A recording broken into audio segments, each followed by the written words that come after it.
Yep, it looks like a crow has gotten into this cabbage here, but thankfully it's only one cabbage. The rest of the patch is all fine, and that's typical. Crows will tend to come back to that same fruit or veg that's already been broken on, and it turns into a bit of a sacrificial plant. It then gives you time to save the rest of the crop, either harvest it or cover it or whatever. G'day, I'm Mark from Self Sufficient Me, and a little bit of lost produce isn't something we should worry about, especially as home backyard gardeners. Here on our property we grow enough food to support us and usually any visiting animals. Plus they help to naturally clean up discarded rotten fruit and veg at the end of the season. But sometimes animals can become crop destroying pests and a real problem. So that's why in this video I'm going to give you my 5 top ways to prevent animals from destroying your food garden.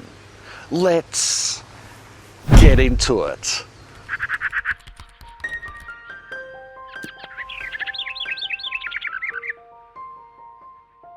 I should point out that these 5 ways are designed to help solve or mitigate at least the damage done by animals without harming the animals themselves. Yes, some animals that I mentioned might be feral and open to stronger control measures on large farms or elsewhere, depending on local laws and permits, etc. But I'm not going to get into that. So let's start here. Number 1, raised beds. There's a good reason why I love gardening in raised beds, and it's not just because I like stand-up gardening and it's easier for my back and my ailments. But growing in raised garden beds makes it difficult for animals that are particularly on the ground, like digging animals. You might get bandicoots, for example, around here, dogs, family pets, that type of thing. It's harder for them to get up in these raised beds and dig through your garden. I've even found animals that can climb and jump, like possums and cats, don't get up into these beds as much either. And that's to do with a few things. Firstly, they're higher off the ground. It's extra effort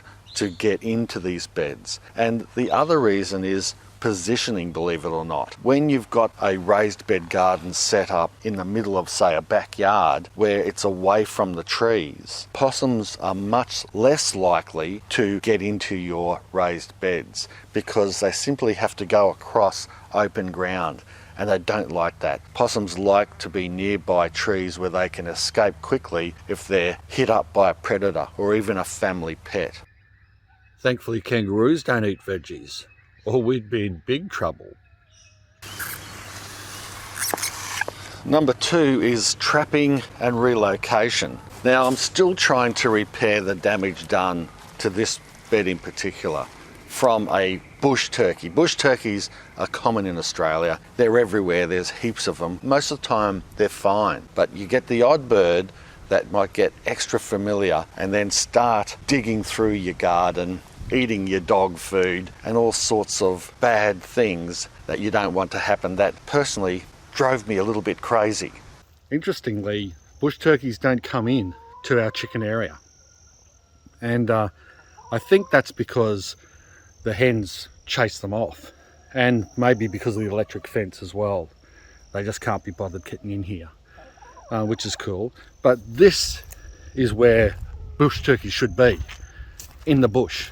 You need to check with your local authorities to see if it's okay to trap a certain animal. You might find you need to get a professional trapper in to remove it. Make sure if you are going to remove or try to trap any wild animal at all, no matter how small or big it is, that you ensure that it is legal, and you also consider getting a professional in to do the job rather than yourself, even if it is legal. Often all you need to do is cover around the veggie garden if there's a digging problem and they won't go in there, or even put some twine around the plants and that can stop it. Twine as a semi-barrier can just be enough to deter that animal from digging through your garden. Unfortunately, I think in this case we have a turkey that is really obnoxious, and I'm not sure any amount of training or barriers is going to stop his increasingly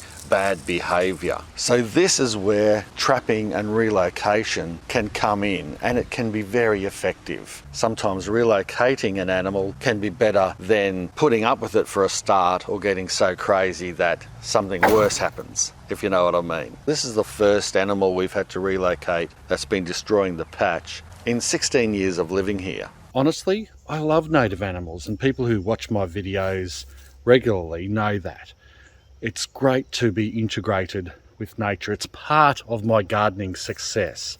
And bush turkeys get rid of a lot of snails and grubs and bugs and even fruit fly larvae around fruit trees. And they do clean up the fruit underneath fruit trees. We still have several the little fellas running around here. There's a baby one from last year, and then there's a few females and a couple of other males. That's fine, and I don't mind doing a bit of extra work because of them raking around the garden.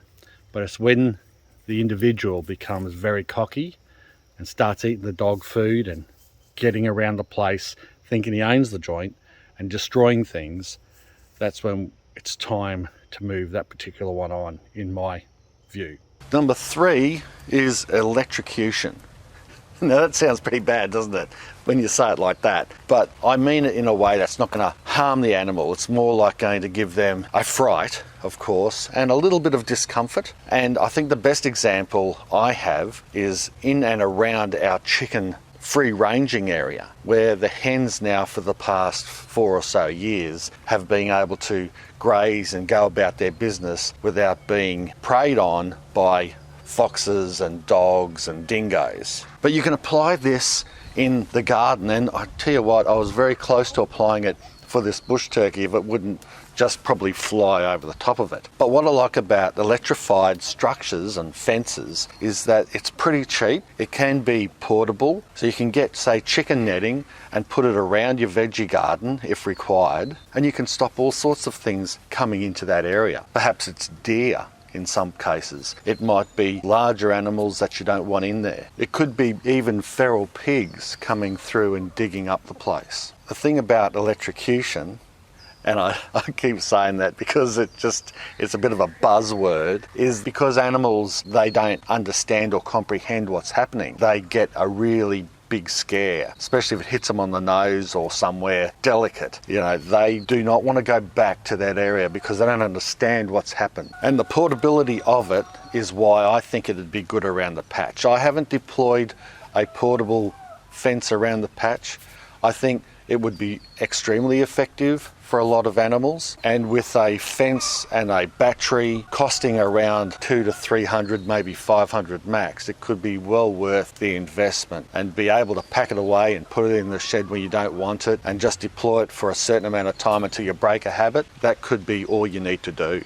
And coming back up from the chickens to our main orchard on the left here, number 4 is exclusion, and there are a number of things I want to talk about when it comes to exclusion. The first one is bagging or netting. I've got a chocolate pudding tree here. There's 2 fruit on it. I have never tried the fruit, and the last thing I want is a possum or a bat chewing into those fruits before I can get a chance. So I've double bagged them with a really strong nylon netting, and that should prevent them from having an interest in getting through that. You could net the whole tree, and if I've got a tree that's very susceptible to getting cleaned out, well then I do net the whole tree, because by netting the full tree you're easily excluding stronger animals like maybe a big possum that is very determined and wants to rip through that baggage. The whole netting of the tree means that they've got this barrier that they just can't get through, and there's no temptation either because the netting is further away from the fruit and they can't get right to it anyway, so they're easily deterred.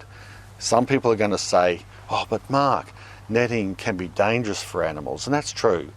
You could get animals caught in nets, especially the nylon netting with the big holes in it. Bats and birds, for example, can get tied up in these things and tangled up in them if they're unlucky.